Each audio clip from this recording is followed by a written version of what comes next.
সম্মানিত ভিউয়ার্স, আশা করি সকলেই ভালো আছেন। এবার কিন্তু আমি আপনাদের মাঝে একটা ব্যতিক্রম ভিডিও নিয়ে আসছি। এটা হচ্ছে জোড়ামঠ, দেখতেই পাচ্ছেন। আসলে এটি ইতিহাসে 1886 সালে এটি প্রতিষ্ঠিত হয়।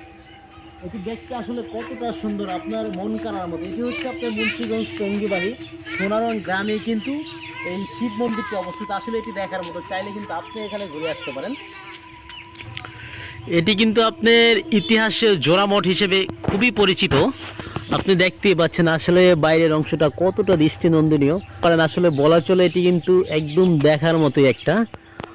আমার কাছে আসলে কার কাছে কতটা ভালো লাগে জানি না, বাট আমার কাছে অনেক ভালো লাগছে, তাই কিন্তু আমি চলে আসছি।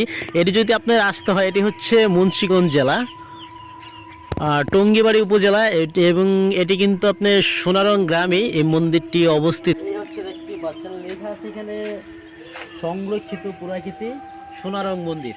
আসলে আমি এটা টোটালি কিন্তু ঘুরেছি, আসলে বলা চলে এটা দেখার মতো, অনেকে ভালো লেগেছে। চাইলে আপনি কিন্তু আসতে পারেন। আজকের মতো এ পর্যন্ত, দেখা হবে নেক্সটে নতুন কোনো ভিডিওতে।